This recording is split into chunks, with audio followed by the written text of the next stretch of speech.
Welcome back to Our Community. Susie Thomas with Ted Watko and Melissa Coultis. A lot of folks, they're living on a pension. They're living on a tight budget. Their pets are their family members. They are the people in their lives who keep them from being lonely. And so often a lot of folks, not much food in the house, they're going to feed their pet before they feed themselves. You have come up with a program to make that not happen. Susie, that's a perfect description. Yes, what we found a few years back was that we are delivering food to people who are unable to, get out and get their own food. And if they aren't able to get their own food, then they are not able to get food for their pets. And we are not just a food service provider. We want to make sure we're taking care of the whole person. So another thing that we offer is we have a pet food program called Wheels for Wags. And we have free pet food available, cat and dog food, for all of our clients who need them. We found that a lot of them were giving half of their meal to their dog or their cat. If they're giving half of that nutritious meal to their animal, neither the animal nor the person is getting the nutrition that they need. So we wanted to make sure that that wasn't happening. So our volunteers are very aware of who on their route needs pet food.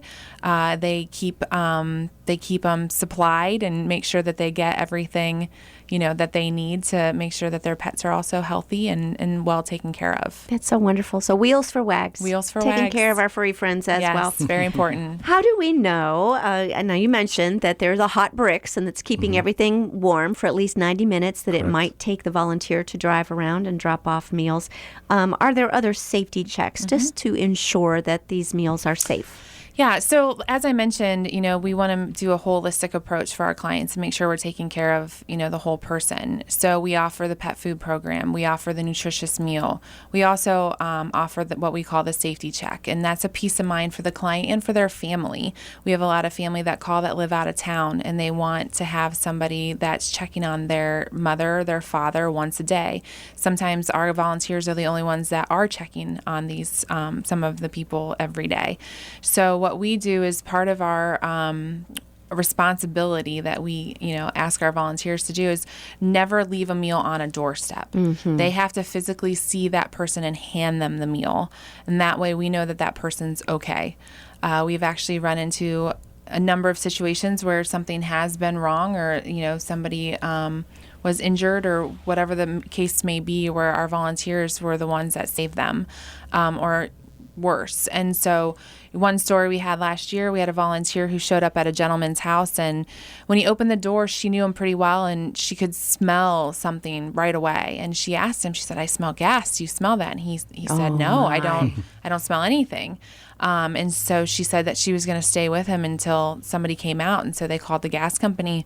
And when they arrived, they said he had a major gas leak and he would not have survived. So we really, really depend on our volunteers to kind of be our eyes and ears out on the ground and just giving everybody a peace of mind that's involved with the program to make sure that they're okay and that they're healthy. It's a huge responsibility, but what a blessing to be a volunteer with Meals on Wheels. It's just so rewarding. It's amazing.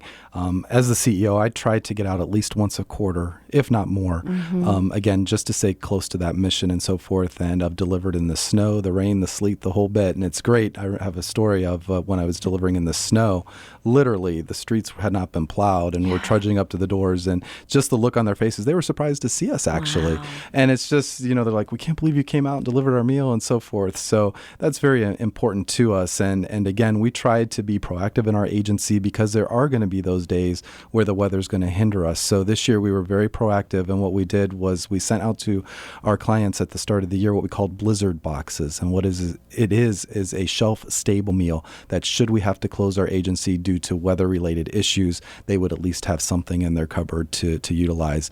And thank goodness we did it, because we did have to suspend service for one day this year. And those are very tough decisions to make. It's amazing because I kind of feel like a school superintendent. It's tough to make that call because you want to further your mission, yet you also have to balance the safety of your employees and the volunteers and so forth. So by doing this proactive thing this year, it made that decision a little bit easier in me knowing that they at least had something to eat, and yet I could make sure that my staff and our volunteers remained safe and we're not out on the roads. So that worked out really well. Very different decision between telling telling kids you don't have school today Right. and telling elderly people You you don't can- have lunch today. That's a Exactly. very different decision, Exactly. right? Exactly. You got started as a board member, didn't I you? did. I actually started back in 1997. I worked at Diebold, and my vice president of human resources tapped me on the shoulder to join the board because Meals on Wheels was growing their board. At that time in 1997 is when they built their kitchen over in Massillon, so they were looking to expand their board.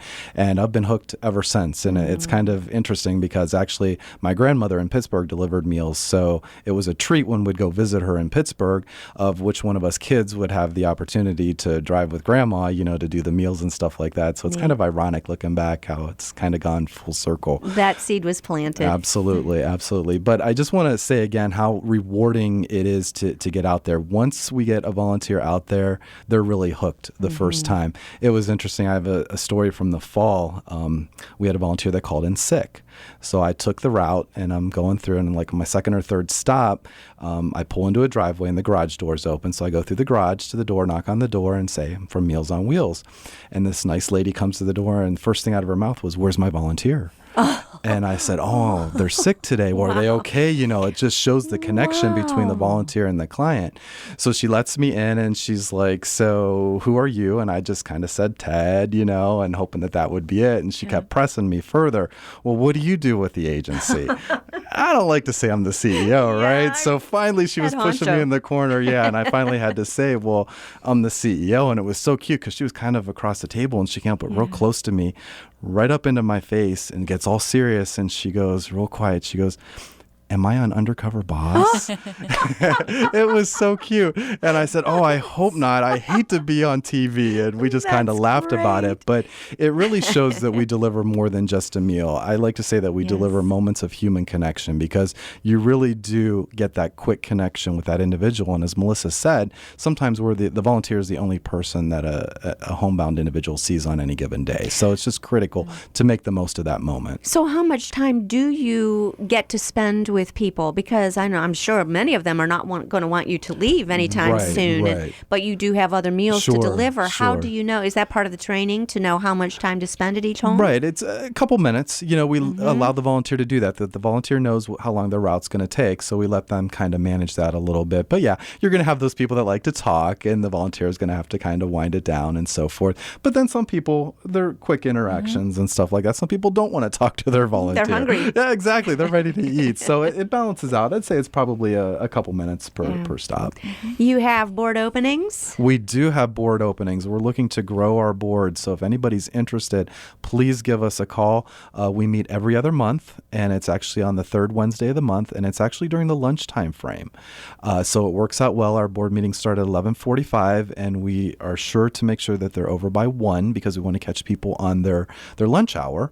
And the other nice thing is we provide lunch. Our board eats the meal that we provide to our clients every other month so that they can monitor the quality of the food. Little quality and so control forth. there. Absolutely. It works out great. You hold the board meetings then on Nave Road there? Yes, at our main office on Nave Road. Okay. Absolutely. So give us a call if you're interested. And Is it a working board? Is it an advisory board? What? I would say it's a working board. They'll be delivering absolutely. some meals. Yes, absolutely. We have a board orientation process, and we get them out there delivering so that they see the mission and so forth. So it's a good process. That's wonderful. All right.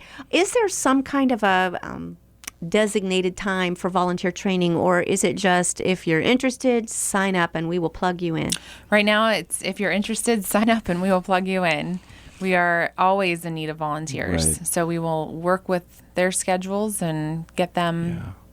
Especially in the downtown Canton area. So if anybody can help us out there, we actually had to reduce our days of service in Canton because of lack of volunteers. So we're just delivering 4 days in downtown Canton. So again, if any companies are out there that would like to know more about the Adopt a Route program and so forth, give us a call. That's probably our really hot spot right now of looking for volunteers. Okay, that's important. Let's give this number again. Okay. It's 330-832-7220. That's 832-7220, or go to mow-starkwayne.org. And be able to get your company on there. What a wonderful Absolutely. thing. And that's not much of a sacrifice at all for an employer to loan out. And the companies that do it have been very pleased with it. I don't want to just say certain companies, but come to mind, American Electric Power has helped us out for many years, as has Certified Angus Beef out in Worcester. We just actually signed up with BJ's Wholesale Club. Nice. And also Premier Bank. Again, there's many more, I'm sure, but those just are top of mind for me, and we really appreciate the help that they provide. And what a fun time for the employees. It's Absolutely. a morale booster. And the weather's getting nice too, so it gets you outdoors in the spring and summer, right? And you have to. You have to go. It's your time. It's so good.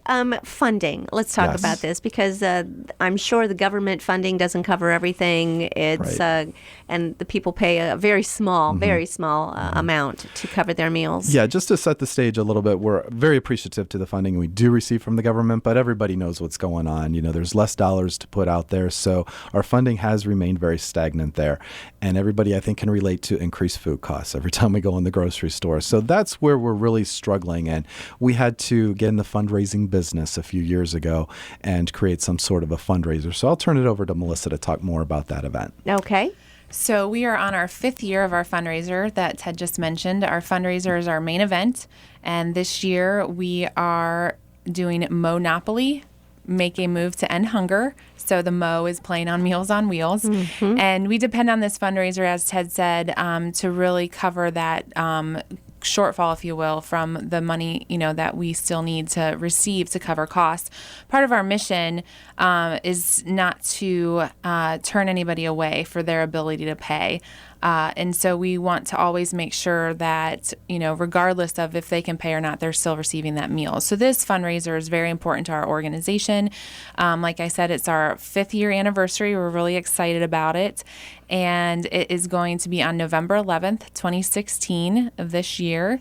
And we are having it at the Croissant Center in Canton. Oh, yeah. Yeah. Are you familiar? Yes. Sure. It's a very nice venue. Again, we've been very blessed every year by this event, and we just really hope that, again, it will, be another success. It's fun. It's casual. We ask people to come in jeans. We had an ugly sweater contest one year, and we just make sure that it's just a little different than some of the other fundraisers that are offered in the area. So. Yeah, perfect time of year. So basically, since it's not until November, we're just saying save this date. Save the Get date. this on November everybody's 11th. radar. November 11th. And ugly sweater is the perfect time of year for that. It's just so fun. And there'll be more information on our Absolutely. website and on our Facebook page if people just want to, check back in. It's really a great meal, number one. Number two, we've got a great silent auction and even better live auction. Very fun. And we actually reached, I think, a little over 300 attendees last year. Wonderful. Which was our highest, but we want to make it even bigger and better. We have plenty of room there to expand and grow, so we'd like to reach 350, 400 this year if we could. It's getting a reputation to be a it pretty is. fun event. So come on out and have a good Just time. the whole casual theme makes it fun. And we changed up the theme. The one year it was Christmas-based so that we could do the ugly Christmas sweater type of thing. Yes. We've done country western. We've done a fun. wine theme.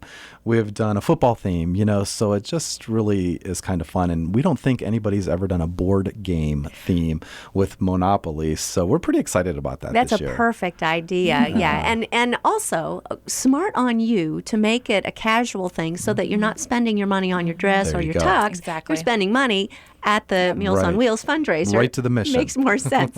Thank you so much, Ted Watko, Melissa Coltis. This has been great. Also, go to mow-starkwane.org. This is our community. Thanks for joining us.